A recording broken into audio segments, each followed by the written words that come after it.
Hi hello ಸ್ನೇಹಿತರೆ, ನಿಮ್ಮ ಕನ್ನಡ ವಾಹಿನಿ ಆಹಾರ ಯುಗಕ್ಕೆ ಮತ್ತೊಮ್ಮೆ ನಿಮಗೆ ಆತ್ಮೀಯವಾದ ಸ್ವಾಗತ. ಚಳಿಗಾಲ ಬಂದಾಯಿತು. ಶಿಶಿರ ಹೇಮಂತ ಋತುಗಳ ಕಾಲ ಇದು. ತಣ್ಣನೆ ಗಾಳಿ ಬೀಸಲು ಪ್ರಾರಂಭವಾಗಿದೆ. ಮಂಜು ಹಿಮದ ಪರದೆ ಕಾಣುತ್ತಿದೆ. ಬೆಳ್ಳಂಬೆಳಗ್ಗೆ ರಾತ್ರಿ ದಾರಿ ಕಾಣದಂತಾಗುತ್ತಿದೆ. ಸಣ್ಣನೆ ನಡುಕ.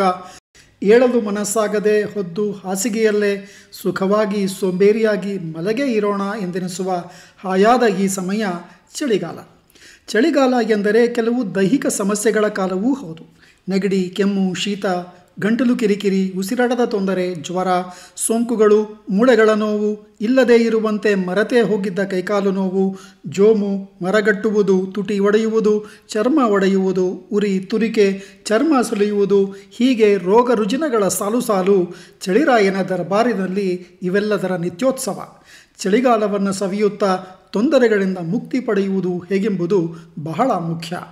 ಸ್ನೇಹಿತರೆ, ಇಲ್ಲಿಯವರೆಗೂ ಆಹಾರ ಯುಗ ವಾಹಿನಿಯನ್ನು ಸಬ್ಸ್ಕ್ರೈಬ್ ಮಾಡಿಕೊಂಡಿರದಿದ್ದರೆ ದಯವಿಟ್ಟು ಸಬ್ಸ್ಕ್ರೈಬ್ ಮಾಡಿಕೊಳ್ಳಿ.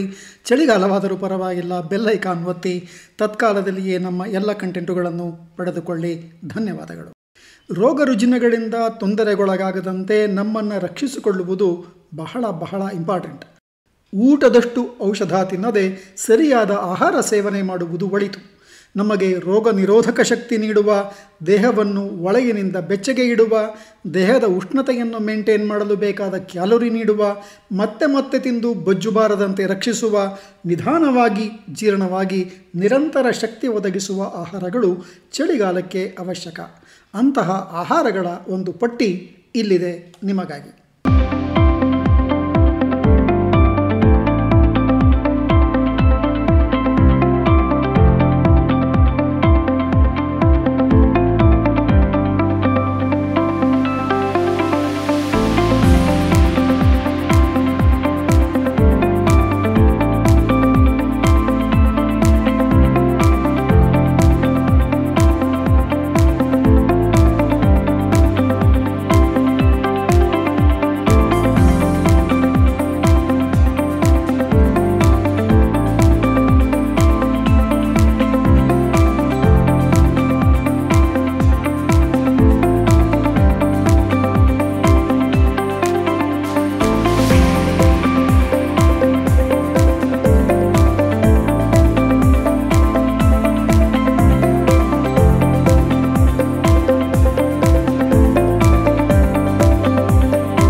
ಸ್ನೇಹಿತರೆ, ಈ ಆಹಾರಗಳನ್ನು ಉಪಯೋಗಿಸುವ ಹಲವಾರು ವಿಧಾನಗಳುಂಟು.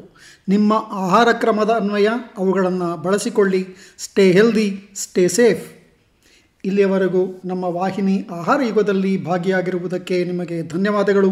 ಕಂಟೆಂಟ್ ಇಷ್ಟವಾಗಿದ್ದರೆ ಲೈಕ್ ಮಾಡಿ, ಶೇರ್ ಮಾಡಿ, ಕಾಮೆಂಟ್ ಮಾಡಿ. ಮತ್ತೆ ಶೀಘ್ರದಲ್ಲಿಯೇ ವಾಹಿನಿಯಲ್ಲಿ ಭೇಟಿಯಾಗೋಣ. ಅಲ್ಲಿಯವರೆಗೂ ಧನ್ಯವಾದಗಳು. ನಮಸ್ಕಾರ.